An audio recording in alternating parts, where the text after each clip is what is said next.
Hours this week. Let's bring in Anahita Sedaghatfar. She's an attorney practicing civil law in both state and federal courts. So the jury apparently, somebody has an event. Judge, can we leave at 5 o'clock? Does it tell you anything? That's no verdict no big today? deal. That's no big deal. That happens frequently. These jurors have lives outside of this trial, so they just wanted to let the court know that we want to deliberate until 5 p.m. and then we want to be excused. Now, could they still come back with a verdict? It's possible. There's still a few more hours, so we just don't know. Doesn't look likely. And you saw the defense attorneys kind of walk out. They didn't say a word yesterday when the jury asked the question about, hey, can you redefine reasonable doubt for us?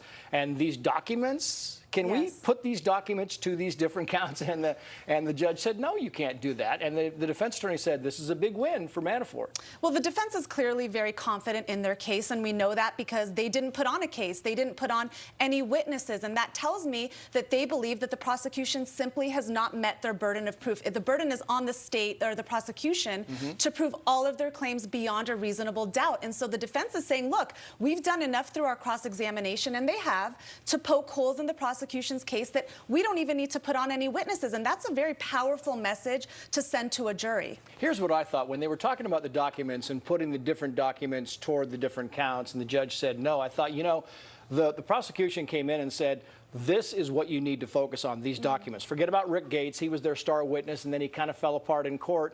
Don't count on Gates, count on these documents. And now these people are in the jury room thinking, I don't know which documents go for which count. And that is not good for the prosecution. That is not good, and the prosecution should have laid that out for the jury. This is a very complex case. You're talking about 18 criminal counts, hundreds and hundreds of pages of exhibits, financial documents, tax documents. As an attorney, I might even be confused. And so they sent a message to the court that they're a little bit confused. The prosecution should have explained that. That is not the job of the judge to do. So the judge was right in not doing that for them. Let me give you the numbers here. Prosecution called 27 witnesses. The defense called zero, right? Prosecutor put up 388 pieces of evidence. The defense put up 10 pieces of evidence, 18 counts. And you look at all this, and Paul Manafort needs to run the table because he gets convicted on 1, 2, 3. He's still going to spend a dozen years in prison. Yes, he'll spend time in prison if he gets convicted even on a few of these counts. But the defense did a really good strategy, Trace.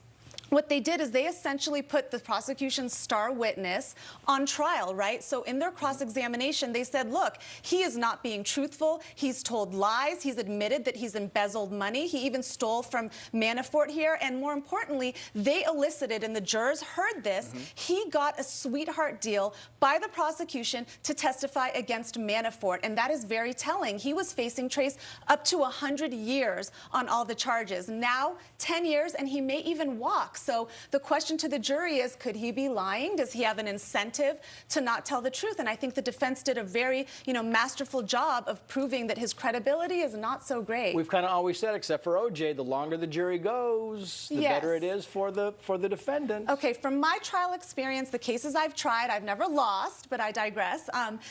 You never lost. Never lost. And did I say I've never lost? Never, not once. But I will say that you can never tell the verdict that the jury is going to return based on the amount of time they've deliberated. That is impossible to do. So we really just have to wait and see, and they're doing the best that they can do. The jurors are in there. They're deliberating. They're asking questions. This is how our system is supposed to work. So we can't rush them. We can't say, why haven't they rendered a verdict yet? It's really only been a day and a half in a very, very complex case. It's a federal trial, so let them do their job. I got to go 5 seconds. Guilty? Innocent? I can't predict, but I think that we'll soon find out. But I hear you've never lost. So never lost a case, Trace. Anahita Sedaghatfar, great of you to join us. Thank you. Thank you for having me. Well, the Trump administration